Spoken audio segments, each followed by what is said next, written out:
they were told, obviously, their student loans would be forgiven, and now they are drowning in student debt. What do we say to those people? We are fighting, and I'm going to continue to fight for student debt relief. I mean, student loan debt is a huge issue. And to your point, it's a barrier to people being able to even think about starting a family, buying a home. And we need to give people relief. Things are going to start happening to me now. I think Tyler is amazing. And I'm a fan of this show. I've watched several episodes. Thank you, Tyler. Thank you, Tyler. You stink, Tyler. Never promise crazy a baby. Oh, I like that. That's a cool idea. Are either of you homosexuals? I go both ways. What do you think? You mean like flaming or? No, we're not homosexual, but we are willing to learn. But I do wonder, for others, in other cases, whether libertarianism today is just an excuse for many on the right to act selfishly. Look at me. And then some fat asses in Washington started having opinions. The Olympic Committee started having opinions. You bitch, I know you. You started writing your opinions. And it just makes me wonder, you're dead, bitch. You know, why are you doing this to this poor guy? I don't care. I'm a libertarian. What I'm getting is, Did you vote for Joe Jorgensen or Trump?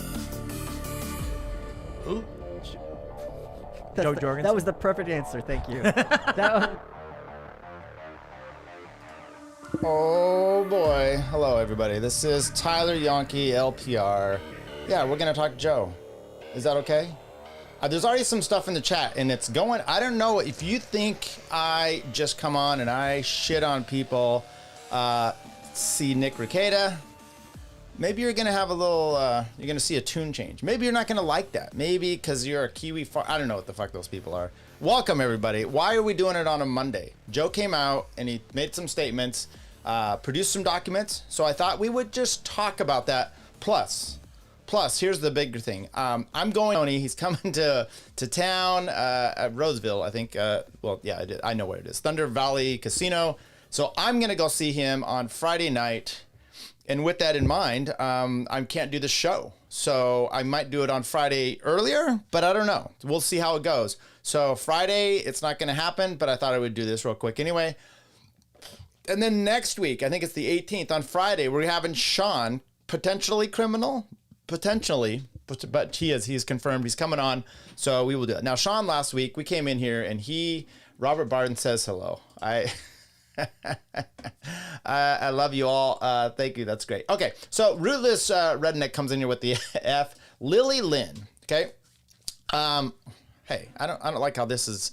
Let's see if I could fix this chat. I'm not gonna be able to fix it right now. We watched Oi. Is that Oi? Or Oi? Joe blamed everyone yesterday for his woes. Kind of funny. His lies rolled out of his mouth just as easily as Nick. Did they?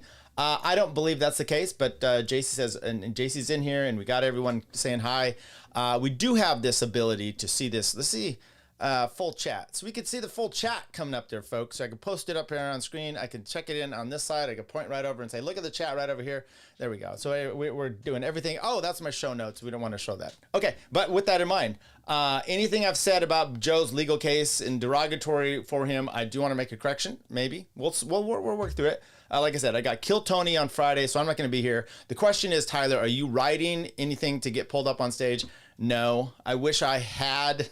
That would be great. And then, like I said, potentially criminal comes in here. Air Multi says hello. What's good? Hey, Scott, what are you doing? You had some good comments last week. I appreciate those. Hope things going well on everything. Okay. And then there was some mailbag. I don't know if we'll get to all that. But what I wanted to do is, there's a lot of news. If you don't know, Joe Nierman, Goodlawgic, I have to say it like that. He's a gentleman from New York. He's an attorney. I have appreciated Joe. I've gone, this whole Nick thing got me involved simply because Joe made some comments to me that I didn't think were okay. I mean, I didn't think he was justified in his criticism of me. I did come after him a little bit hard. But I actually have no problems with Joe. I think he's been, for the most part, straightforward with the Nick stuff. For the most part, he has his own thing. He goes forward when he's a little more, on the Trump stuff, and he's got that legal thing with Trump. I get it. And then there was this judgment that came out again. Meme Copium came out, and he kind of went through it and begged, kind of ripped Joe a little bit there. Joe comes out with his own thing. Now, who else has done stuff with this? Who else? Sean walked through it. Was there anybody else? Maybe I said some comments about it. I don't know if Legal Mindset or anybody else. There's probably some other people out there that are going to be going through it as well. I don't know all the people on YouTube. I haven't been introduced to all of them, especially the attorneys. So this is what happens. Now, this is also what happens when you're in this space and you critique legal shit, right? It's like, well, your friends are getting into it. I personally, on stuff like this, no, these aren't my friends. Just being clear. I've had communication and was on with Legal Mindset. Andrew, fine. I'm acquaintance. I don't know him from Adam. We've met virtually a few times. Sean, he said some nice things about me, and we've gone back and forth here, and he's going to come on. These are people I'm friendly with, right? And I think when you do this streaming, especially like Joe, a lot of these, and you see him for hours on end, this is why the Nick thing is so important, right? I don't know about important, but the fact he was online forever, right? And doing hours and hours streams, long ones, which you get a sense of a person. You can't hide for that much time, right? There's a lot of things said, does well with the law, but kind of a creep in other areas, and those lies start to catch up. And at some point, the rooster comes home and to roost. And with that in mind, he got arrested for the stuff, and we've walked through it, right? And do the facts bear out what he's saying, right? There's a lot of things that you see the one side of the complaint, you don't see a response necessary. But with Nick, we're seeing both sides of this case play out, and it's kind of sad. So with Joe's, are we going to see the whole thing come out, play out, and are we going to get a good explanation? So Joe did come out, and I first saw this, and did I really want to play any of this, and go through the whole thing? I decided, yeah, let's do it. And here was Joe, Elisa Clips, got him saying a few things. I just thought I'd play a little bit. This is 9 minutes. I don't know that I want to play all that at all, but it gives a little bit of initial context to it. And then I will play some clips from his actual stream on Saturday night. And then I'm going to talk about it from a kind of a personal, professional basis. Personally, stuff like this that happens when you've got your own business and you're putting out your work. It's scary. Okay, it's very scary, and my wife often says, "Why are you online? Like, why are you doing even in this show, right?" Because people can call HR. Well, I am HR, so I have some built-in protections there that I just don't give a shit about. But I must say, Andrew told me, and I think this was private, but I mean, he wasn't trying to be private, but he's like, hey, just, if your stream starts building up more, because I was obviously on his and it was a kind of a bigger show. He's like, just be careful. There's going to be people coming out and they're going to be, shitting on you. And it's not always fair. Right. And you're like, yeah, I get it. Okay. So it's what it is. With that in mind, I do have a little skepticism about kind of wading in some of these waters like the Nick stuff. But for the most part, I'm trying to do it. And, Nick was in our stream, right? And when he was in the stream, he was completely, absolutely stone cold, ridiculous, right? What he said was completely ridiculous. I'm not going to be that person. But, that's one aspect. I'm trying to go on the family law stuff with his part. Sorry. This one here, I have a little experience because I own my own business, and you do get complaints, and there's often those complaints are basically they're twofold, right? They're from disgruntled clients. That's one of them, and I've talked about this ad nauseum, and it's my Robert Barnes critique too, which is setting expectations, right? I'm putting this in emails, I'm putting it in letters to the client constantly about what the expectation is. If they're not doing, going down that route, I'm setting those so we know where we're at. So when shit comes back, my law partner, he just settled this amazing claim, and he was very, pushing, and then the guy doesn't like it after the fact. Well, I'm sorry, it was actually an amazing settlement. He does personal injury stuff. It was an amazing settlement. And I don't know why people get, sometimes, someone else talks to them and now it's not good or whatever. So my point on setting expectations is twofold. One, so they understand so we can get to the right place. And two, it's to protect me as the attorney, so that I've told them what I think the outcome, and then we get that outcome, and then we're good. But you're always going to have people complain. I mean, this is the nature of the game, right? I try to assess clients coming in, whether they are one of these perpetual, I'm a victim, and I do not like those cases, because what's going to happen if it doesn't go in their favor, I'm going to be the person that they're going to come after, right? And it's like, well, you're making a informed consent agreement or whatever it is, or if we go to trial, anyway. So, and then there's been people that understand. There's a lot. So anyway, with that in mind, I'm very, Joe's thing, I mean, I said some things about it last time, a little bit here and there, Jew on Jew crime. I'm making jokes like that for the most part. Oh, he's a debt collector. Interesting. But I didn't really make too many accusations, because this is a part that's just different than the Nick stuff, right? We don't know everything that went into it. And it seemed to me a little odd, right? And now it could be this, where I've watched Joe. He's literally practiced online. I've watched him write stuff online. I think, Joe's actually, he seems to know what he's doing quite well, pretty astute. But does that formulate back into your business, right? And the whole thing with the Joe, and we'll get into a little bit of what happened here, is on the, giving him the benefit of the doubt, is maybe you just didn't run your business. Maybe you weren't tight clinched on that. I don't know if that's the case. We're going to walk through it. Okay. With that in mind, let's just go a little bit of the chat here. Oh, you gave me some money. Aaron Multi says hi. I didn't notice that was a dollar amount. JC, you're the best. Thank you for that. Every day's a blessing, Tyler. Good to hear that. Scott, Tyler, okay, I don't know. Maybe we don't need that on screen. I'm with you though. I get it. Okay. What's good, everybody? Okay. There we go. I think we highlighted as many of those as we needed to. Okay, so here's Joe. Let's just play a little bit of this clip he did the other night. Yeah, I was hit with the judgment of $170,000. It's true. I haven't talked about it because I don't like making stuff about me. I'm not embarrassed by it. If anything, I think that this entire situation is sympathetic. If you want to know what happened, was this: when I was shutting down, you all know, or many. By the way, when you said that, I was like, I don't know about sympathetic, but and I'll probably now I'm gonna.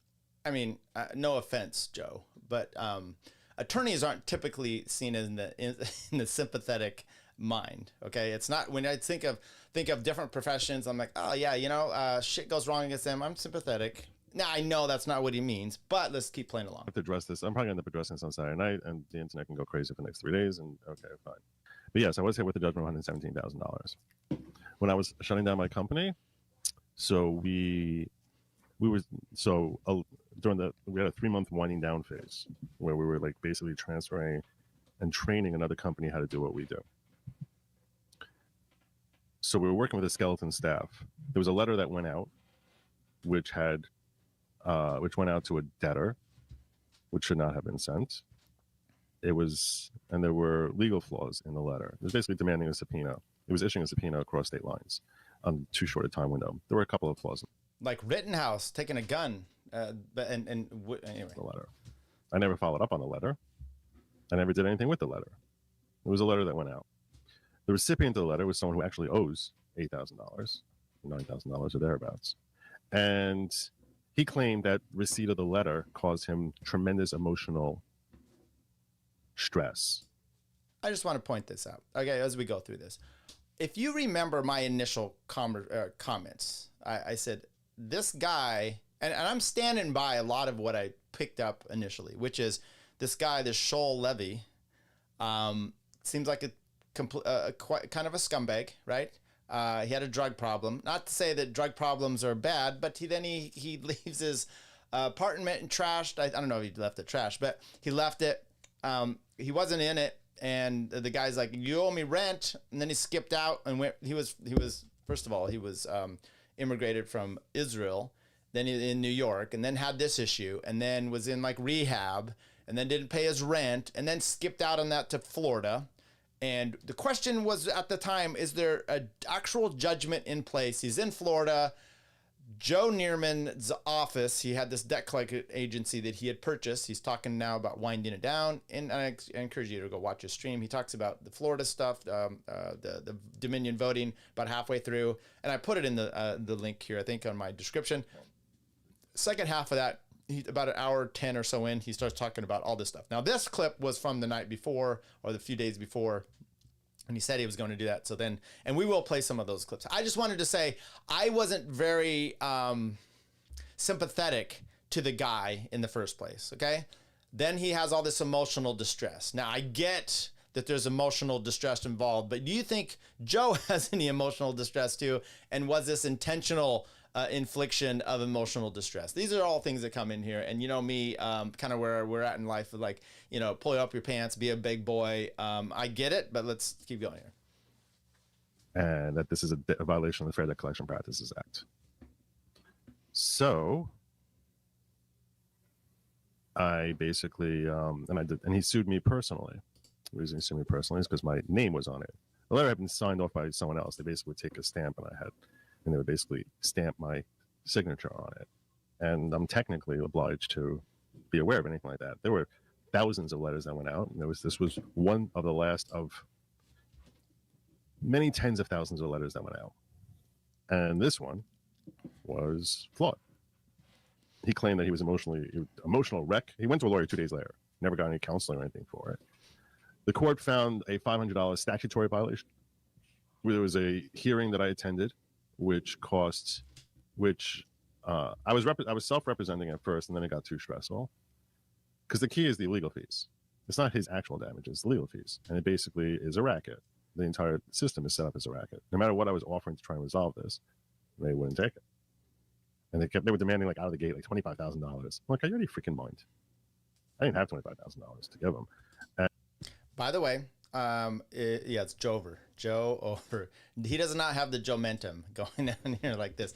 So I think the original debt was like $8,000. Okay. I don't know how much apartment rent for or whatever. I don't know how many months this guy was out, but $8,000 that he owed. And then of course there's statutory interest that applies on a judgment. So there's, anyway, $8,000 was, I think, the initial amount. And then there was something in the complaint, or one of the filings where that $8,000, but now it's 15. And Joe does explain that that's interest that's tacked on there. I don't know if that's legal in your community for a Jew on Jew, but there you go. It was ridiculous. So their settlement demands were insane. And I ended up having to hire a lawyer. And because I was like, I need someone who's an expert in defending FDCPA violations. And I think that the work they did there was fine, but the way the system is set up, over the course of time, because I was fighting this for 7 years, they racked up what they claimed was $200,000 in legal fees. The overall judgment against me was for $8,000. It's based on his purported emotional damages that the magistrate judge found that, in her estimation, was worth $8,000. Understand that his emotional damage lasted, according to his wife. His testimony, to my mind, sounded completely lacking any credibility. It just seemed like a complete slimy dude. His wife certainly had more credibility. And she was like, saying how worried she was, how stressed he looked and stuff like that. Okay. Well, anyway, bottom line is, my opinion on it doesn't really matter in the context of things. Magistrate judge found and recommended $8,000 for him for his emotional damages. Billy, you're encouraged. All jokes. I'm German. Bring it on to anything like that. Any jokes. This is a safe space. Okay. Now you may get knocked out by YouTube. They may not let it in the chat. And by the way, I tried to duly streaming on Rumble. For some reason, it wasn't going there. Started going to X. I'm gonna have to figure my shit out, people. But anyway, sorry. We're just here on YouTube. But yeah, please make some jokes. Okay. I think I'm done with that portion of Joe's thing. Okay. Now, I am going to Roger. Is that a joke? Did you mean? No, I just said. I'm going to. There's a few things I found. A lot of the court documents, but first I wanted to play a few more items here from Joe because I made some comments of a few things. Anyway, let's go into this one, shall we? Joe Nierman. What did I say this one was about? Let's go back here so I can pull up my notes. This one. Clip here, compliance with the FDCPA. So one of the first things you noticed there is he said he was winding this business down. He skeleton crew. These are excuses, right? And it's like, it's not for compliance stuff. You can't skeleton crew all these little things, right? You have to be somewhat careful. So here's what Joe actually says about that. Okay, here we go. Would come up a lot, right? you lock down a bank account and the person files for bankruptcy. When they file for bankruptcy, the law is inviolate. You must stop all execution efforts, boom, on the spot. We always would. I'm saying is like we were very, very careful in making sure that we're FDCPA compliant, because frankly, we were terrified of the FDCPA. Because it's not simply that there are statutory punishments. It's not simply that there's you have to pay for emotional damages and any other consequential damages. You also have to pay their legal fees if, in fact, you're found guilty of violating the FDCPA. So the cost for violating the FDCPA is excessive and exceedingly prohibitive, which is why, frankly, that was the biggest factor in saying we're never stepping out of line with the FDCPA. In or around October, November 2017, so going back 7 years now, there was a company that came to us that told us they wanted to buy ROJ from us, and they made us a handsome offer. At first, they wanted to, we ended up haggling back and forth. And our staff was a relatively skeletal staff. I'm handling the legal end of things. Sean is handling the business end of things. And then we had an office manager who was basically handling most of the day-to-day. Our office manager, like everyone who worked there, but she was the most highly trained out of anyone who worked there. She knew the business backwards and forwards. Let me just. So we got this offer. Joe. I'm talking now. Joe, I'm talking. Purchase.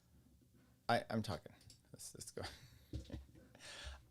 Yeah. So this is an issue. So you have, maybe I should just let him continue this little bit. ROJ here. In or around October, which we signed a contract around, I want to say October of 2017.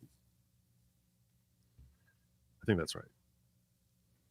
Part of the agreement that we came to was we would be training the purchasers. We were selling them the assets of the company, basically giving them control of all of the judgments that were assigned to us. And we would also spend 3 months training them how to do what we do as effectively as we did it. So there was an extensive training period that was ongoing, and we were supposed to close on the sale in January 2018.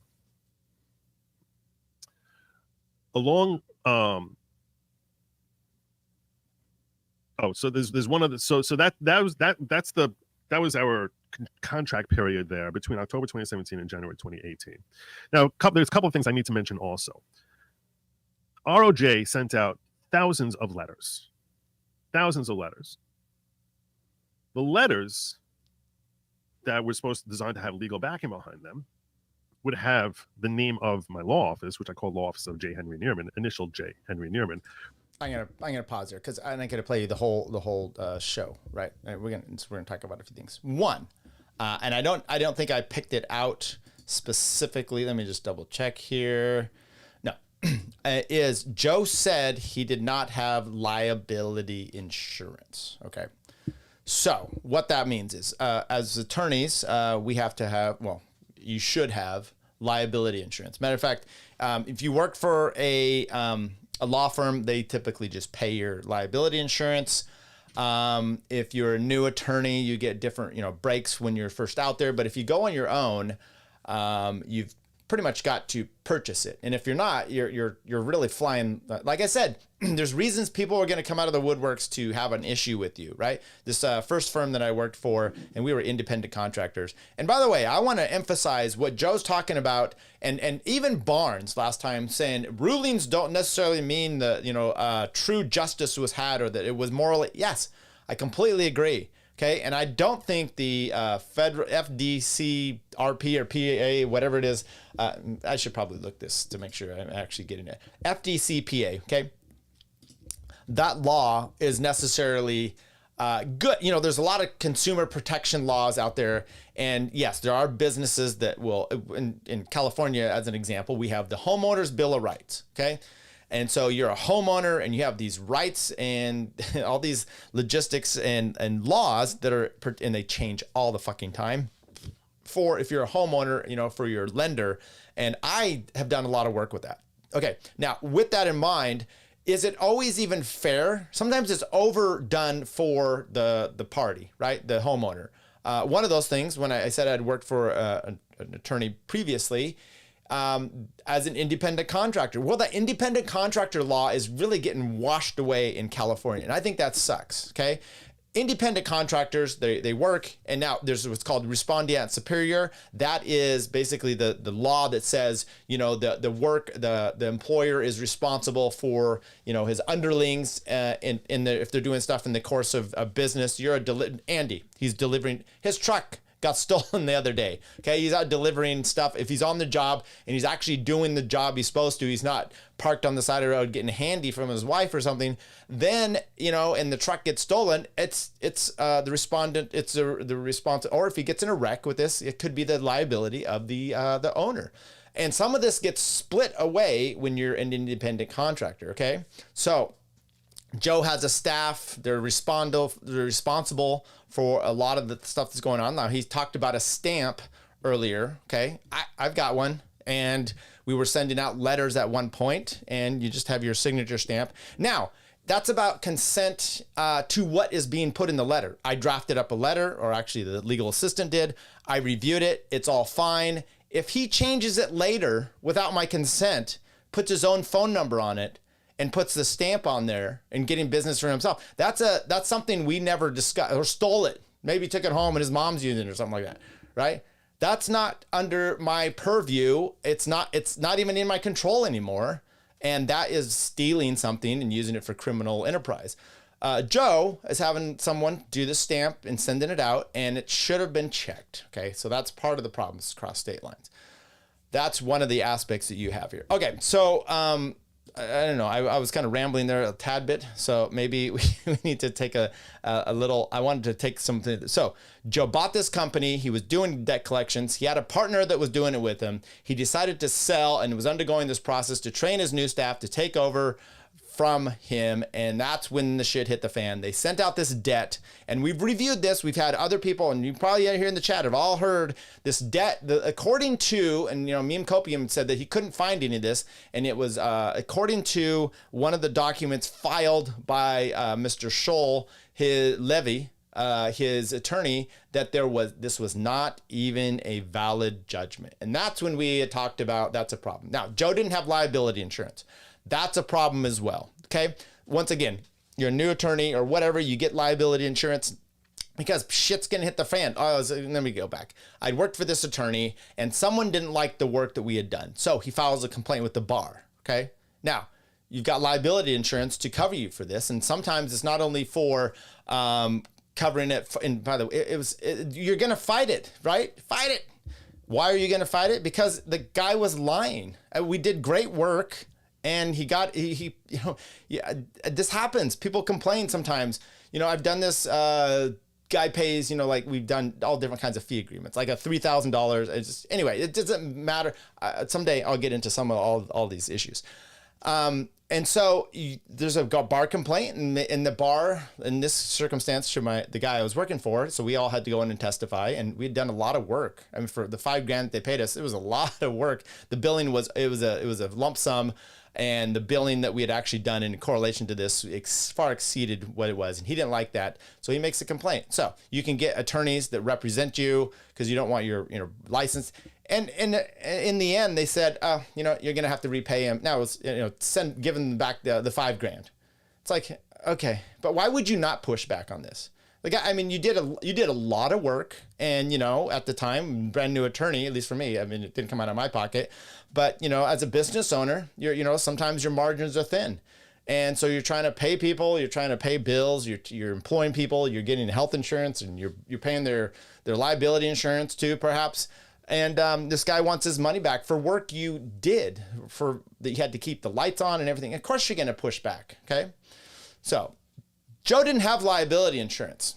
Now, someone in here says Joe has, and Mark says, Joe has bias issues. Joe has bias issues. That is a really big problem when you self-represent. So I don't know what the bias issues are, but I think according to him, one, he didn't have liability insurance. So if there's a claim against you and it's not fraud, then your liability insurance is one, the deductible that you pay on there, but maybe that's $5,000 out of your pocket. They're gonna hook you up with an attorney for this, okay?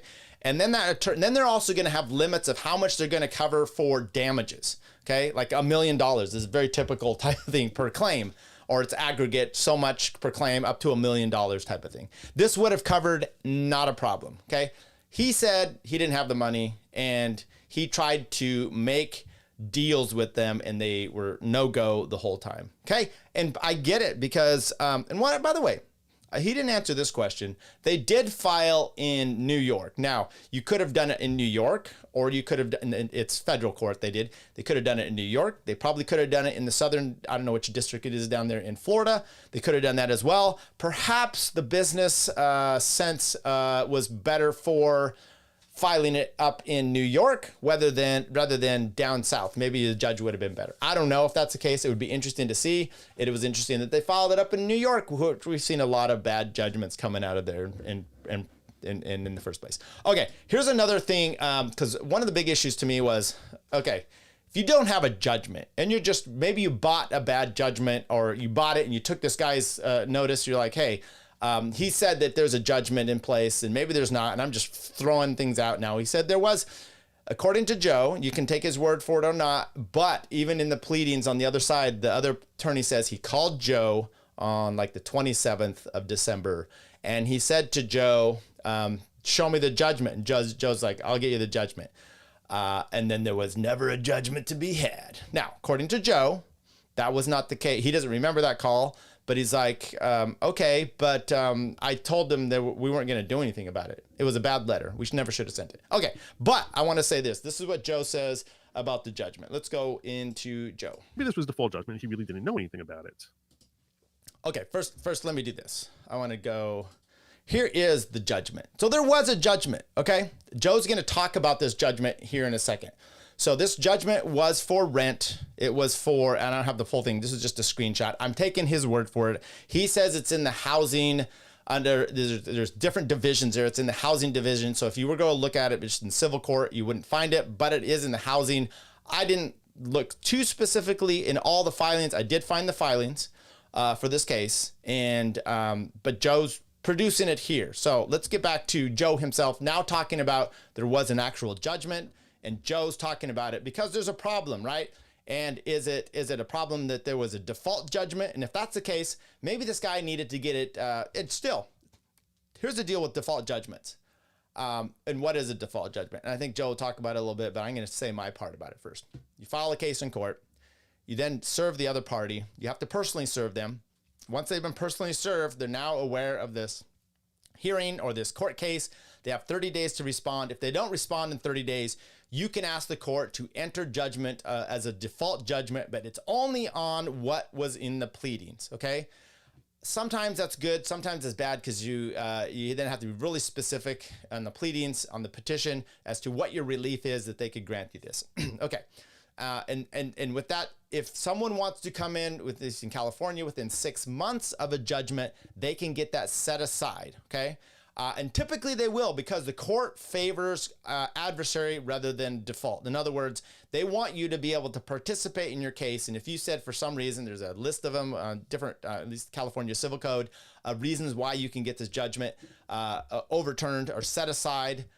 And I'll just tell you, like in family court, it happens all the time. The judges prefer to have adversary over default, and they will typically do that. Now, up in California, up to 2 years, you can still get a judgment set aside, at least in family court. It's civil, at least I'm talking about here, for cases of fraud, misrepresentation. So if there was, and I get people coming to me all the time, hey, I want to get this judgment set aside. I don't like what it's like, okay, that doesn't work.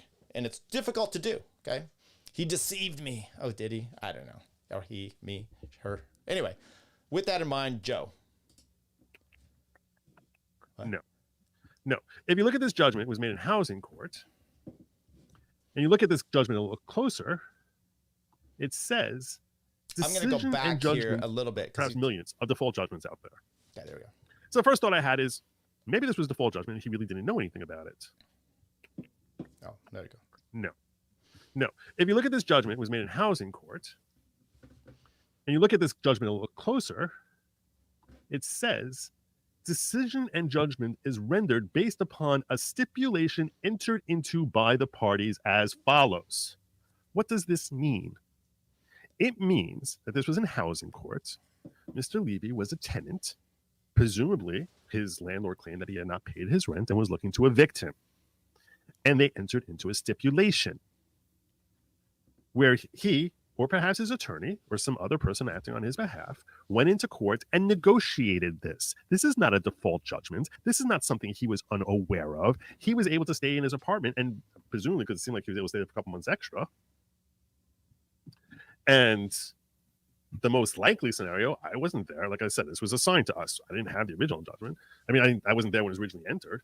The most likely scenario, given my experience in litigation, is there was an eviction proceeding. They haggled over how much money is there and how soon he's going to get out.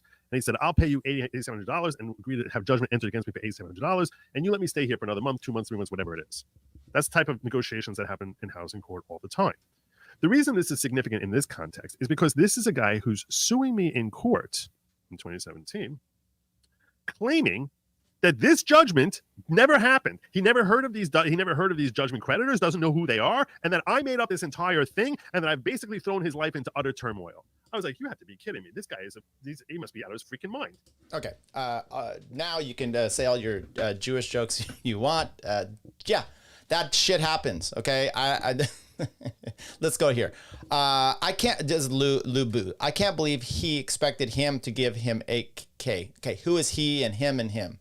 He thinks Joe just has 15 lying around. Joe could have really used that 20K. Okay, I think you're being a little facetious there. But if you're an attorney, where did Joe screw up? They screwed up by sending this letter, not to the letter of the law, to this guy in Florida. Now, when he gets it, he does have panic. Why? Because he skipped out on a judgment. He skipped out on a judgment that he had agreed to, okay, that he had assigned to him, and he was now getting caught with it. So he goes to an attorney, and this attorney was savvy of the FDCPA, okay, the federal, I don't know what it is, Debt Collection Act or whatever it is.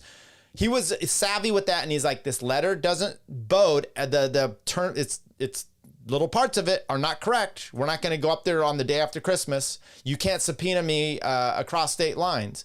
And Joe, according to Joe, said, it's $8,000. It got assigned to us. I don't get anything out of this. Whatever. We're not going to do anything about it.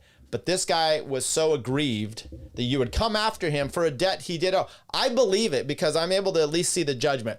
I don't have any skin in this game other than I think the guy that he was dealing with was a complete piece of shit. Okay? Complete piece of shit. And I don't see what Joe's done wrong here. Okay? The one thing he did do wrong was not getting liability insurance. Okay? If he had that, this wouldn't even be an issue. They would take this, they would pursue it on and on. He said at one point he just stopped playing the game. Now, he did get an attorney at one point. He spent a lot of money, he said himself, if you believe him. That's where we are here. So we can take a look here at a few of the filings. Okay, so let me let's see if I can, let's make sure that this works here. So here's the documents. It's all on here. You can look at the initial documents. You can see the issuance of summons, reissuance, cover sheet. I want to see if there's a response here or Joe putting in. Oh, you have to get them on Pacer. I'm not gonna log into Pacer right now for everybody. Opinion ordered. Was this on a motion for extension? Court waives initial pretrial conference. Okay. Order to facilitate progress pre-trial. Okay, so these are kind of like not much letter motion to bail. Defendants are directed to respond to this letter. Okay, there was a lot of action in this joint. And so people have said, hey, why didn't you just settle? According to Joe, they didn't want to. And for $8,000, which is and actually, what do you do? How do you settle this? Which is, Joe's going out there and saying, here's a judgment against you. We're going to come after you for collections. So we're going to levy your bank accounts. We're going to do whatever because we have the right to do so. And this guy's like, no. It seems like the best thing would be, okay, then I'm not going to come after you. Sorry, I screwed up on this letter. I'm not going to come after you at all. Case closed. We're done. But this guy wants money. And then he files the lawsuit against Joe, which happens. Now, if Barnes wants to talk about bad law and everything, okay, I'm with you on this one. Okay, just going through that. There's a lot of work done in this case, over and over and over. Okay, so there's a declaration in support of motion. Let's see which motion. Who filed this one? This is declaration of others. I am an attorney for Schlesinger, counsel for the plaintiff. Okay, so this is the plaintiffs. I don't want to know that one. I wanted to see if Joe was going to do anything because I wanted to see if the judgment was actually entered into any of these documents. Let's take a look here. Let's see this exhibit list. Copy of judgment against plaintiff on March 11th. Okay, they don't have it? That's just the witness list. Well, there we go. Here, so I don't know about meme copium. So here's the people. Meme Copium said he couldn't find any of this judgment. I just found it. Okay, it's in here. Now I had taken that other one off of Joe's. And we're gonna flip this around here. Off of Joe's stream, I took a snapshot off of it. So here it is. Here's the one they entered in the court. It looks like it's valid. I mean, I'm sure you. First of all, if you could enter a document to the court, total of $8,700. Yeah, here it is. Okay, so. Okay. I don't know what to tell you. I don't know what to tell you other than you have to hate on Joe at this point. You have to just kind of hate on the fact that he's an attorney. And then you're watching attorneys talk about it. Okay. So I don't know. Okay. Billy says here, I just want to say that I love Joe, but I love a good learning even more. Yeah. All right. I was making a joke, a nose joke. Okay. But thank you. That was very Okay. Good. Joe made a rookie mistake and it cost him. I don't know if it's a rookie mistake, right? The rookie mistake would be, and he's not a rookie, would be not having liability insurance. It's not gonna. And when I said when this was first coming out, and I actually posted on Meme Copian's what is it? Chat. There you go. And his chat, and I'm like, you know, his liability insurance should cover this unless it's fraud. They often won't cover fraud, but I didn't see what Joe now. And I was like, you know, if he's trying to go after him and there's not a judgment, that could be considered fraud, right? There's no fraud involved here. And Sean went through this, and I'm surprised that Sean didn't find that, what I just did, find the judgment, right? There was a judgment in place. This whole thing was legit, except for the letter that he wrote. And he said, hey, he didn't write it. I don't know. It's a little bit suspect. That's not the judgment. That's a copy of the document that was presented as a judgment with a watermark. Jim Cox, I hope you're making a Ricada joke here, okay? Please let me know if I'm not into it. If I'm actually looking at something that's not the judgment, right? If I'm actually looking here and I'm like, wait, I just said it was the judgment. It was the judgment. They entered it as an exhibit. Yeah. So it looks like it was. It looks like it was. What's this? A transcript from Shaw Levy. Transcript of the stenographer notes of the proceedings of the above matter taken. This must be a. Good morning. Maybe we should look through this. Maybe this is my name is Joe Nierman. I'm pro se. He's pro se. He's not even he's doing a deposition. Oh, Joe. Yeah, that's the rookie mistake too. Is representing you don't have liability insurance, and then you didn't represent yourself. I feel for you though. I do. This story made me cringe. As soon as I saw it, I'm like, ouch. For what I do and the shit you get, this makes me cringe because you put your I'm not going to say I'm a doctor and you're putting your people's life in your hands, but you often feel that there's a lot of personal. I had a case once. This one was so disturbing to me. It was a father comes to me. He had a restraining order placed against he and his daughter. I looked through all this stuff and I'm like, he had just said like, fine, have it against me. But she was so turned against dad, right? She had claimed at one point. So then he's like, I want to get custody. This is what happened.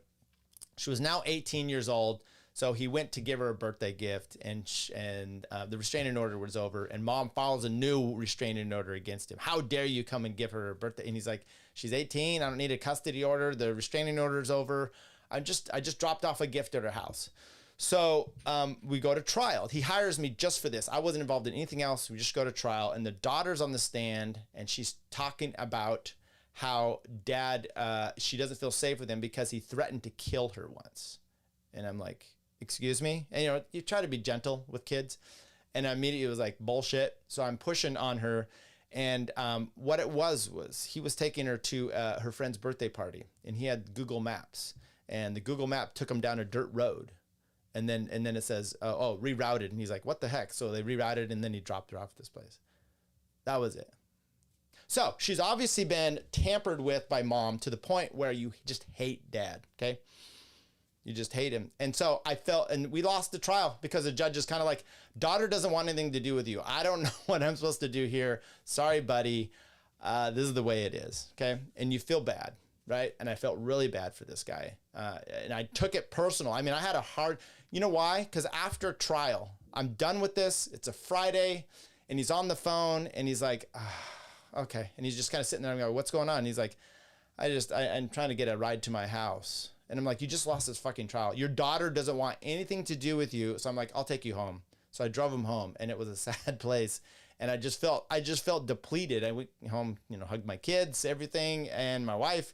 And you just feel bad. Okay. You take this stuff personal. And if you were to come after me after this, I'd be like, I think I did a really good job. You were in a bad situation. Okay. So my point on that is just to some extent, you just feel, you do hard work. You trust that it's going to be, I want to see this. Do you rent or own? I want to see if he says anything into this guy here. Should we look in here? Let's do a judgment. Spell judgment right. Okay. It said 57 times. Judgment, transcript. I should look like this. Transcript of the judgment. Have you ever seen this before? Not that I remember. March 2010. I didn't understand your answer. I don't remember this page. Have you ever been sued in housing court before? In what? In housing court. Mr. Nahum, do you have a specific housing court or specific time frame in mind? Mr. Nierman, I'm referring specifically to New York Housing Court. Mr. Nahum, that must be the guy's attorney. Time frame? In April 2010, Joe Nierman. In April 2010, you know, anything after this period of time when I was in New York, everything is very mixed and very hard for me to remember. I had a lot of personal issues, so that's why I'm having a hard time. I'm only looking to find out issues as they relate to this action. Answer. I have in front of me the paper. I'm looking at it. Let's go to the questions. Question. Fair enough. Have you ever been sued by a landlord before? Yeah, I'm looking at it. It's in front of me. You recall being sued by this landlord? I recall it. Yeah, now I'm looking at the paper. I do. Do you remember Matt Morrison now? I don't. I really don't remember the names. Do you remember living on 635 West 42nd Street? Yes, I do. Were you in apartment 19D? That I don't remember. This was around 2010? Answer. Should be around 2010. Correct. Question. Did you yourself go to court for this case? Answer. That I don't remember. Question. Did you hire a lawyer to defend you from a lawsuit that was commenced against you by a landlord? Answer. I don't remember. Question. You remember that you had this lawsuit? Is that correct? Answer. Now that I look at it, yes. I'm sorry, people. I'm really sorry. This guy is a bigger piece of shit than I thought of when I first found out that he came over from it. No, when I first found out that he was Now that I look at it, yes. Did you negotiate a settlement on this lawsuit? Answer. Not that I remember. I'm going to ask you to look at the next page, Mr. Niem. Have you established what this document is yet, Mr. I'd be like, motherfucker, it's got his name on it. What are you? Oh, I wouldn't do that. Mr. Nierman, if you would like me to further establish this document seems to be a transcript of a judgment that Mr. Morrison holds against you or held at one point against you in the amount of $8,748. Do you see the amount of the judgment there on the first page? On this page, right? On that page, on the page before that. Yeah, I see it. Do you see that this was entered by a clerk on the 15th of April, 2010 in the lower right corner? Answer, yes. Mr. Nahum, I'm going to object to that. This is a document which is a matter of fact, speaks for itself, but in particular, it doesn't appear to have any court seals or stamps on it. Okay, I grant that. Mr. Nierman, it seems to have a stamp of a clerk on the lower right corner. Mr. Nahum, I don't see a seal on it though. Go ahead. Let me... I'll just tell you, you get a judgment. I'm only dealing from my knowledge in family court in California. Okay, you get a judgment. Okay, of they don't put a stamp on it. They put an endorsed, the date, clerks, bam. Now, if you need it to be upheld for certain reasons, maybe you're going to have a quadro done. That's a qualified domestic relations order to divide your retirement accounts per ERISA law, then yes, you might need to get that certified, and then you get a stamp on that. But you're not going to court. You're getting a minute order. Just has, you hope that it's legit. Yes. I mean, I get where this guy's go, the attorney. He's got to push back on these kind of things. But I'm just saying, not having a seal is not going to do it here. And by the way, this is how it works with a deposition, right? You're in there, your attorney, you're objecting. No one is making rulings on this. Got to answer it unless your attorney is just saying, do not answer. And then later times, the court, the judge, you can bring a transcript like this before the judge. If there's an issue, maybe you're trying to impeach their testimony in court with a transcript, because it is under penalty of perjury, then you can have a judge rule on whether they can admit that part that you objected to or not. Okay, I'm going, no stamp on it. It seems to have a stamp. Okay, I didn't see a seal though. I'm going to turn your attention to the next page of Exhibit 1. Can you kindly read the top 3 lines of the heading there? Answer, my reading is bad. I can't read. I mean, come on, people. This is embarrassing. Does that mean that you don't know how to read? That's... by the way, come on, you don't often get solid things like that. Now, maybe it is. I can, but very slow. Okay. My reading is very bad. You won't get good sound out of me. Okay, this is not a test, says Joe. I just want to know what's written here, if you could read it slowly. Where the top 3 lines, it starts with civil courts. Answer, civil courts of the New York County of New York. Sounds good to me. Okay. Question. Then you see how that's part C there. Answer. It doesn't look like a C, but that's, dude, I'm not a fan of this. Okay. This is what happens when you have a shitty client that's trying to hide something. They're going to hem and haw about every little thing like this. I've had depositions. I had a deposition. Dad was being accused of possible stuff against the daughter, right? And so we go into a deposition. Fair counsel on the other side. Mom wanted to believe that nothing was nefarious, okay? And then I can get into all the details there, but I believed my guy on this one, just how things were going. She does a deposition, and he just answers everything as truthfully as he possibly can. And when we're done with the deposition, she goes, "Oh, I'll talk to you." And the mom, what'd they do? They dropped it because... And it happens actually decent amount of time. Depositions can be good. They're good for me on one side. I get all the info that maybe I can need to use against them. Or sometimes you see the answer and you're like, okay, we're settling. This is not going anywhere. Those answers were credible, da-da-da-da-da. Okay, but this is not. And I'll get to all your comments here in a bit. Civil court in New York. Then you see how that's parts. That doesn't look like a C. It says underneath that decision and judgment. Question. Answer. Yeah. If you look and see this is a case, if you continue reading where it says Matt Morrison and it says Morrison, Matt, and Yen, Andy, do you see that? Answer. Yes. Question. They are labeled as petitioner and it says against Levy, aka Shoal Guy, aka Charlie Guy, aka Charlie Levy. Do you see that? Why so many fucking names? Is that like a religious name? I don't know. Answer. I see that. Question. Those are respondents. It says decision in judgment is rendered. Question. Answer. 1 second. Who is Guy? I don't know. I'm asking you, says Joe. Answer. I don't know. I've never heard that name before. Question. Just so we're clear, it says against Levy, and then they have all those AKAs, and then at the end, answer. My name is not Levy. Charlie Guy, never heard that name. Question, is your name Shaw Levy? Answer, Shaw Levy. Question, it actually says Levy. And if you leave out all the AKAs, you get to the comma at the end.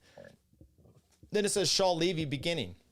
It's against Shaw Levy, who is also known as Shaw Guy, or Charlie Guy, or Charlie Levy. This sounds like a real shyster. No, I don't mean to bring in Mr. Naum. Is there a question in all this? Mr. Nierman. I want to make sure we're on the same page as far as understanding this exhibit, what this exhibit says.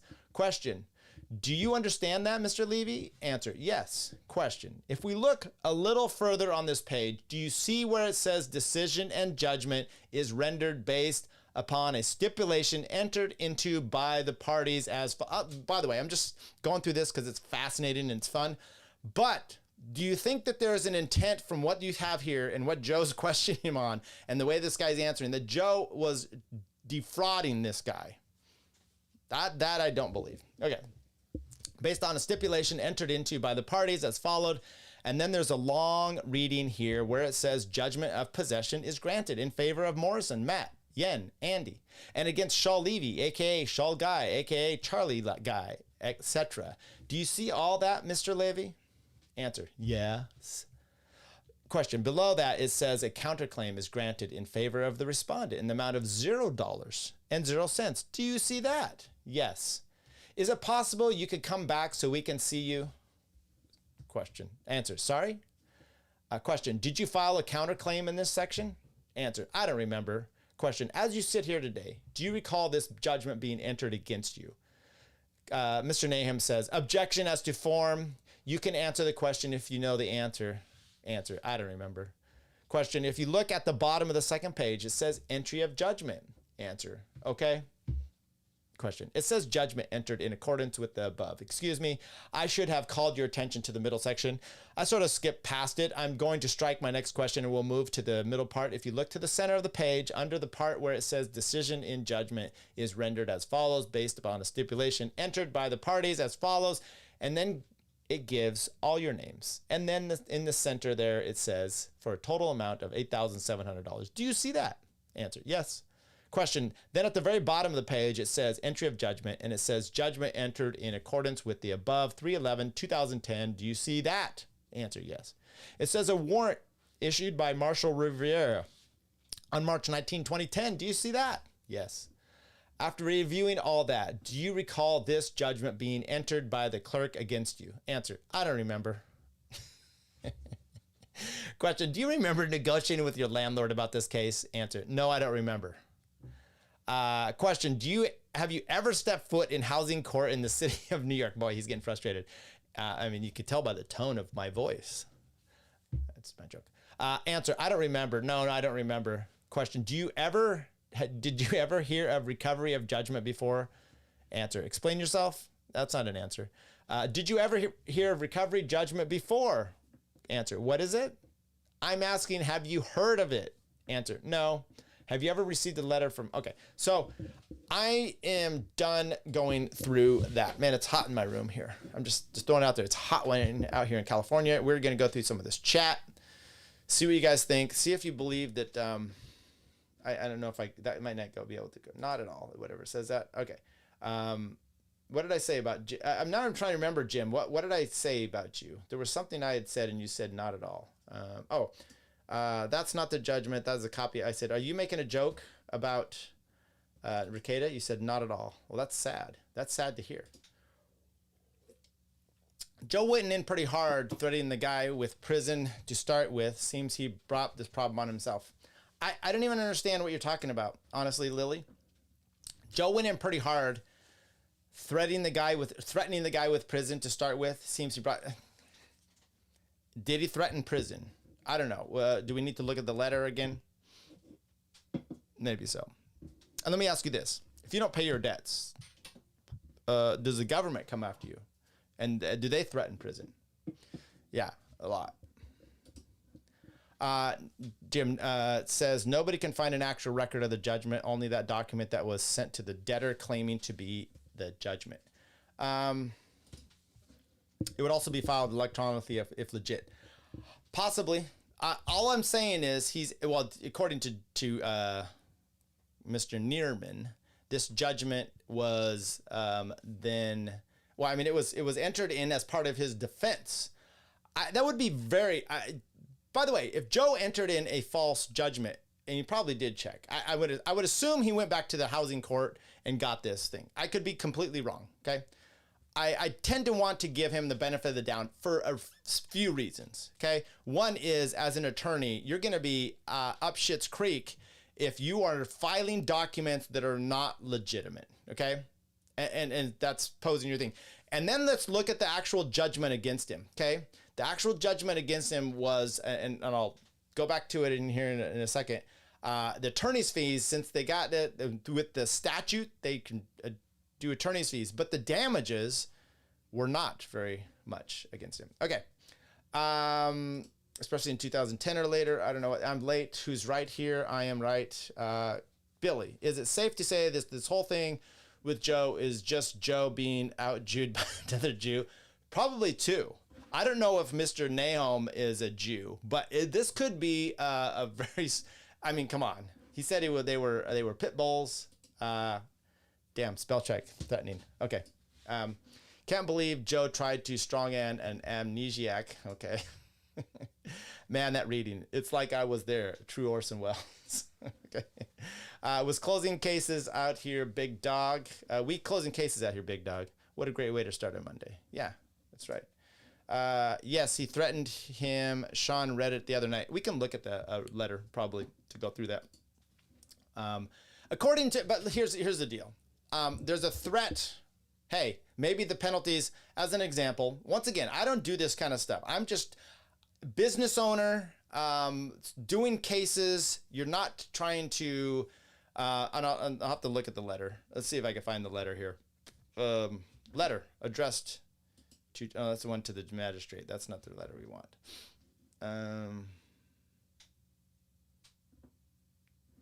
Nope.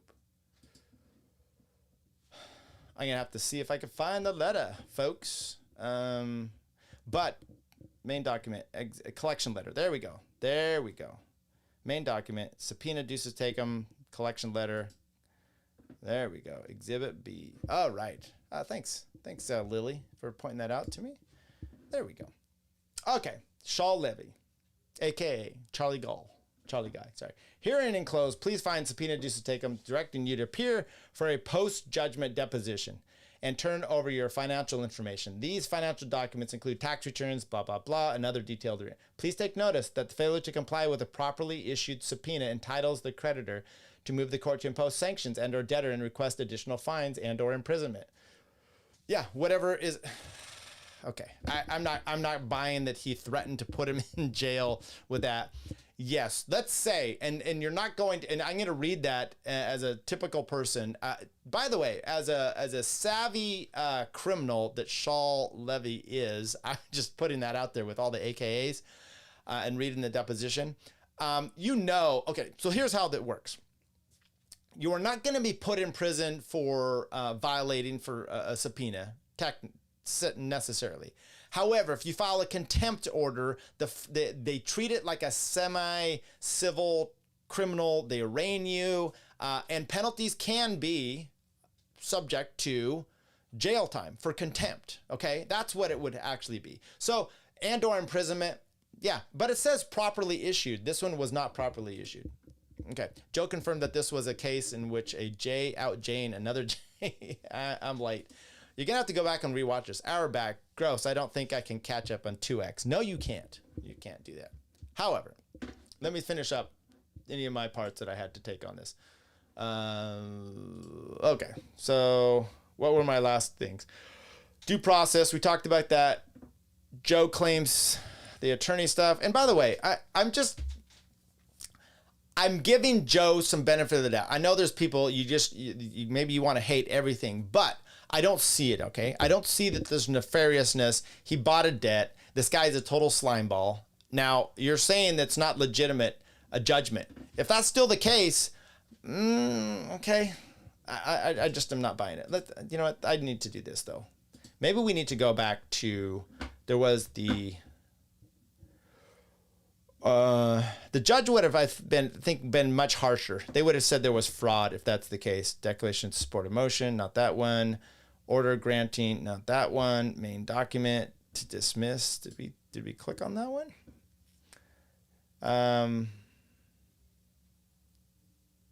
No, that's just jurisdictional stuff. Order to dismiss, lack of jurisdiction. Who did that one? Nope. Man, there's just a lot of documents in here. And then a lot of them that aren't even, Memorandum and opinion. Okay, that was the one. Let's see about this one. Let's see if there's the word judgment in this one. Recovery of judgment. Through Nierman practice judgment execution, judgments brought, purported post-judgment subpoena, judgment awarded. I guess we'll have to bring this out now. This is from the judge. The letter dated December 10, postmarked, plaintiff received regularly via Florida address, which was issued in relation to a $13,990.98 judgment awarded in New York City civil case, Morrison v. Levy. Here's the case number, Morrison judgment.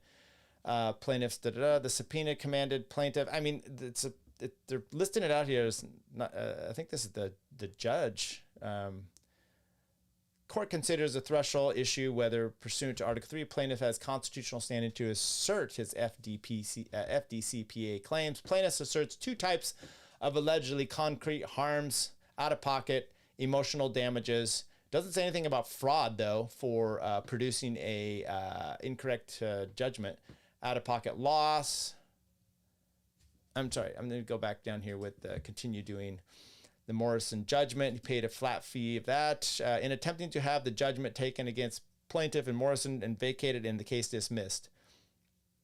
Interesting. So he took $3,000 in attempting to have the judgment taken against plaintiff in the Morrison judgment vacated and the case dismissed. Interesting. So he at least indicates that there's a judgment against him, right? That's an interesting little bit there, tidbit. Granted leave for summary. Okay, this is of this actual case. The Morrison judgment, retained counsel against him against the Morrison judgment and his emotional damages. Out of pocket. Let's keep going here. We're almost done with all the judgment words. Morrison judgment. First, plaintiff placed a sufficient risk of harm, namely imminent legal action stemming from an unlawful subpoena. Okay, unlawful subpoena. That's perfectly fine. As the court explained in his prior opinion, the subpoena, quote, is captioned in the formatting typically used to file documents in New York City civil court, which would have given plaintiff the impression that legal process is upon him. No, legal process had already been upon him. Furthermore, a person receiving the subpoena, which states final notice across all pages, would have understood that she, and this is why I just would never participate in this, else fake court imposed punishment. Yeah, I mean, you can. If you got as an attorney, you are an officer of the court and you can issue your own subpoenas. If you're under pro se, pro per, representing yourself, you have to file it with the court and the judge has to sign off for an issue for a warrant to be, or a subpoena to be effective, okay? You can't just go and do it yourself. You've got to do it. But as an officer of the court, you can do so, and then you can file contempt charges for that. Now, this seemed to be a little bit, perhaps the practices a little bit odd. You know, like there's a difference. You ever get those letters in the mail, and it's like tax documents, and you're like, holy shit, but it's not from the IRS. It's just someone that wants you to, you know, sell your house or something stupid here. Legal fees as a result of retaining new counsel to actively defend him against Morrison judgment. So this is the cost incurred by plaintiff of hiring an attorney to defend him against Morrison judgment is sufficient to satisfy the injury in fact requirement. Okay. Last chance for me to look here. There was this document here. This was an order. I wanted to do the report and recommendations. There we go. I think this is the one here. And let's go down to attorney's fees. They talk about the procedure. Do we need to go into whether they said there was anything to do with the judgment on this one? We can walk through the words of the judgment, post-judgment deposition. The plaintiff had to produce since a judgment was allegedly entered against him. The purported judgment stemmed from his alleged failure to pay rent. Counsel shortly thereafter and gathered more information on an underlying judgment. Parties moved for summary judgment. Okay, I think we're just done with that one. Damages. He didn't get much damages. Legal standard. I think that's the problem. It's almost like strict liability. The plaintiff argues that he is entitled to recover $3,000 spent to hire counsel to represent him in defending against the letter prior to commencement of this action, but that's not what he said. He said to do it to go against set aside the judgment, a flat fee of $3,000. Honestly, yeah, he just was depressed. Initial engagement fee. And since he did this initial engagement fee and he paid this, now they get to render all fees against him in general, which were $200 and some thousand. The judge cut that number down almost in half because they said that the billing, here we go. To account for counsel's inflated billing practices. I mean, we are in, Joe should never, he should have liability insurance. This letter never should have gone out. It seems a little almost, it's a shady business, okay, in general. But I think Joe is more on the upright. Then this guy does inflated billing practices. I don't know how the judge just doesn't throw everybody out or just make them all pay something. The court will apply a 45% reduction to the amount requested. That is bonkers to me. When a court concludes that the number of hours expanded by counsel has been excessive, it may forego reviewing the timekeepers, individual time entries, and instead apply across the board percentage reduction in compensationable hours.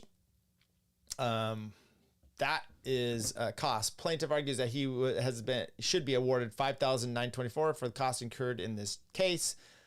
Defendant had no argument. Okay, this is just the report and recommendations, and then we'll get last down here to the actual judgment. I think it's actually this one.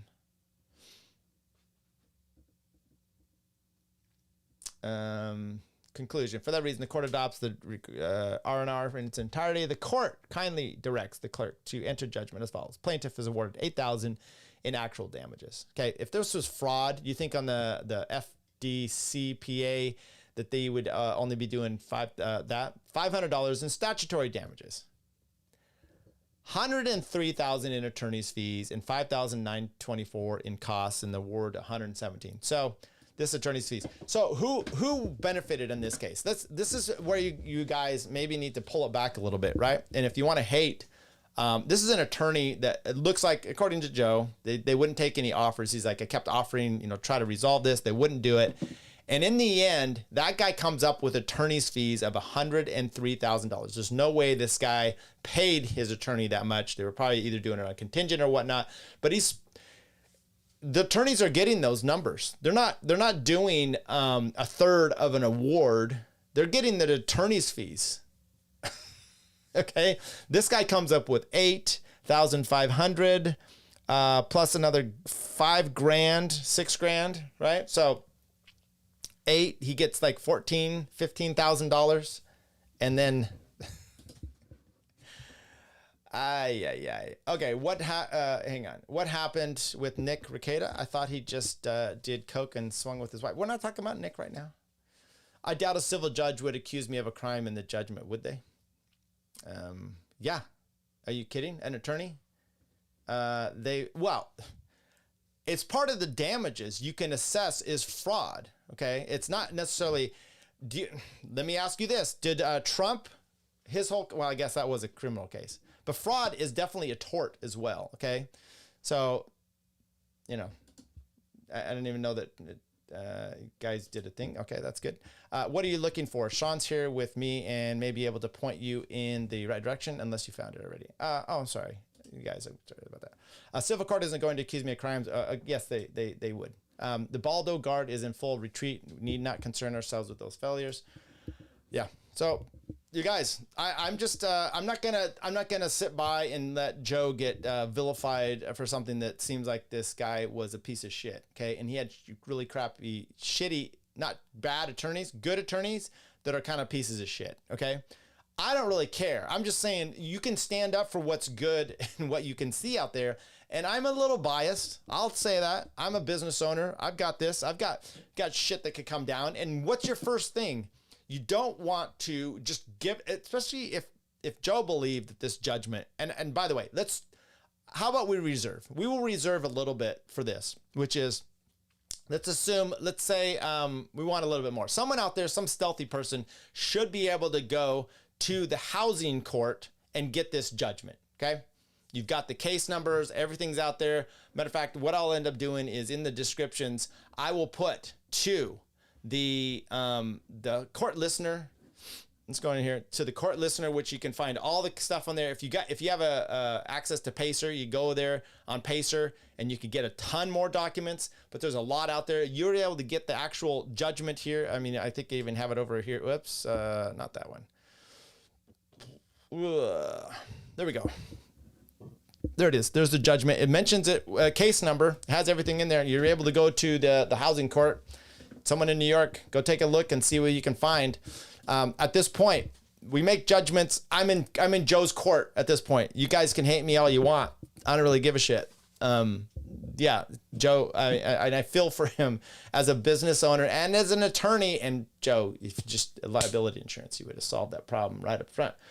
But with that in mind, I don't know that all the details. I'm taking some of it into account for what he says. But this other guy, when the attorney calls on and you know, it's with the 30 within 15 days or so, and per Joe, he said he took. I don't know, guys. We don't know about this. We know Coke was on the nose, but we don't know for sure if the circumstances actually happened this way. I tend to believe I'm on the Joe side on this one. Tend to believe it. Now, we started off the show by playing a clip of Kamala on that Whores podcast. Did you guys enjoy that? Anybody enjoy that one out there? Yeah. Okay. I think I've had it for now. I think, how long are we going? We've been going for a little over an hour. So it's warm in this room, and I think I'm going to get out of here. So I had another court filing thingy I was going to go over. Now I'm trying to remember what it is for this week. All right. Well, we'll keep it in mind. All right. Well, we'll share the show out there, everybody. Joe Nierman did nothing wrong. Actually, I don't know. I just say on the up and up. I don't think there's fraud involved by Joe. Okay. You tell me where there's fraud.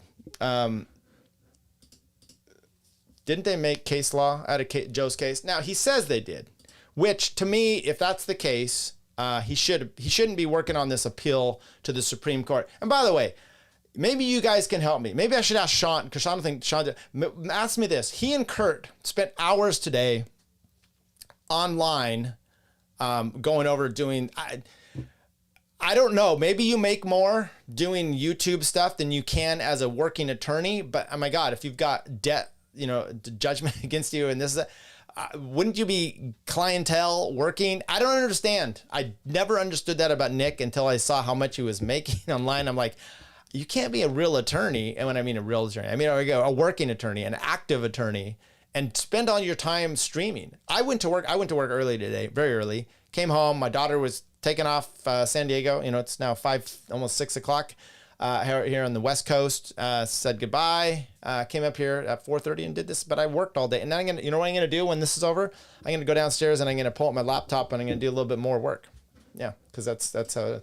Joe seems like an honest guy. Yeah, I don't have a problem with Joe. I think he's been there. I don't think he trashed Nick enough, but he felt like obligated or whatever for him. It's perfectly fine. But he's kind of stayed out of that as well.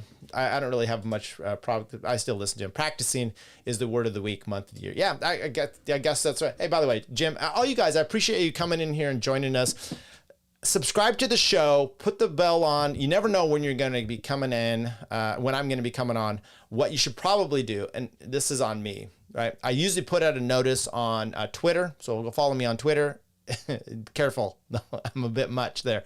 And maybe my Substack, what I should probably be doing is, if you're subscribed to that, you will get an email. So I should be putting there the day before, because I usually know about a day before when I'm going to go approximately, and then you guys can get there. And you can subscribe to those for free. Okay, I'm not asking. If you want to pay for stuff, that's perfectly fine. At some point, if we get bigger, we'll do groups things in here. But if you want to get noticed on those kind of things.